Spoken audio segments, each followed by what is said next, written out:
Hola, mijos. I know it's late, but I still have a story for you. Let me make sure. Oop. There. Is that better? Looks better. Today's story is Aloka and the Band of Robbers.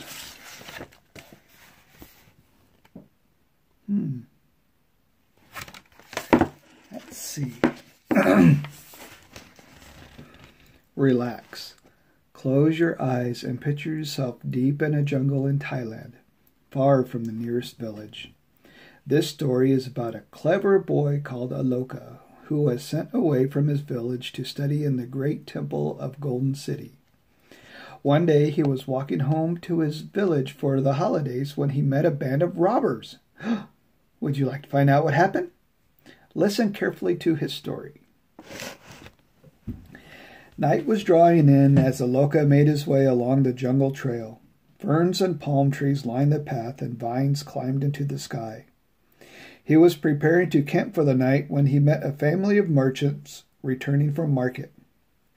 "Why don't you camp with us tonight?" said Tai, the father of the family. "Yes, come and share our meal," said Riyani, his wife. Aloka smiled gratefully. He had been walking for several days on his own and was very glad to have some company.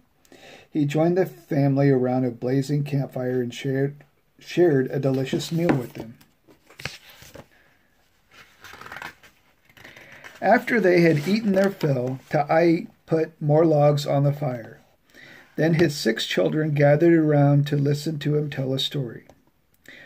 "Once upon a time there was a young prince called Siddhartha," began Tai. "Although he was very rich and handsome, he was not happy. Siddhartha could see that many people in his kingdom suffered. He wanted to help them, but he didn't know how, until one day he found the secret. Now, children, do you know what that secret was?" The youngest child, little Mai, spoke up. "The power to be happy is in your own mind," she said. "Very good, Mai," said her father. "That's exactly what the prince learned. Once he could control his mind through meditation, nothing had the power to frighten or upset him. He could help people because he was at peace, and he taught people how they could help themselves." The children listened to Prince Siddhartha's adventures. They all heard the story many times before, but they loved it just the same. A large silver moon climbed into the night sky, and Tai's gentle voice lulled the family to sleep. Then Tai himself closed his eyes and began to snore softly. But young Aloka was wide awake. He was very excited by Prince Siddhartha's story. Now everything he'd learned at school about controlling his mind seemed to make sense.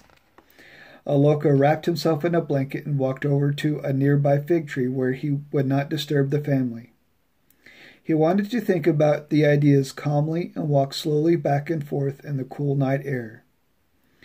As he let his attention focus on his breathing, his mind began to settle. Aloka's teacher at the temple had taught him to do this whenever he got overexcited. Now he felt calm and at peace. What Aloka did not know was that he and the family were in terrible danger. A band of robbers had spied the family's campfire from afar and quietly made their way through the jungle. Now they were hiding behind a boulder, watching Aloka and the sleeping family. "Look at that family all fast asleep," whispered the leader, Cha. "It'll be easy to steal from them." "Yes, and they're just back from market from the looks of it," said his deputy, Zhao. "Look at those bundles of cloth." The family slept peacefully. Now Aloka spied the robbers, but he decided to remain calm as he'd been taught. "It'll do no good if I panic," he thought to himself. "I'll try to control my fear." He continued to walk slowly back and forth under the tree, practicing concentration. "The man pacing there must be on guard," said Ban, the 3rd robber. "Let's wait until he falls asleep." "And then we can tie up the adults and take everything they own," said Zhao. I have the ropes ready." They waited for Aloka to go to sleep. They waited and they waited, but Aloka continued to walk back and forth under the tree. One by one, Cha, Jiao, and Ban fell into a fitful sleep. Every now and then one of them would stir and open his eyes, but when he saw that Aloka was still awake, each robber would fall asleep once more. Finally, when the sun rose in the sky, all three robbers woke up. "That guard is still awake," growled Cha, "and now it's daylight. It's too risky for us to try and rob them now.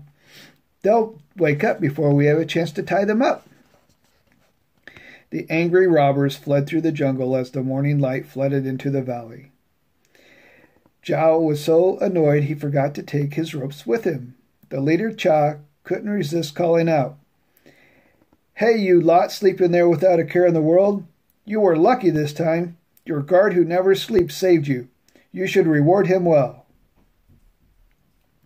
Aloka watched them leave and at last stopped walking. He stretched his arms and his leg and smiled quietly to himself. Soon everyone was up and bustling about preparing breakfast. Ta'ai began gathering wood for a fire and found the trampled-down patch of ferns where the robbers had hidden. And then he discovered the ropes. "Aloka, do you know how these got here?" asked Ta'ai. He was concerned and confused. "Oh, yes, they belong to the robbers who were watching our camp during the night. They left this morning," replied Aloka calmly. "Robbers!" cried Ta'ai. "Weren't you scared?" "No," said Aloka. "I felt very peaceful as I walked. I realized that the robbers are only interested in rich people.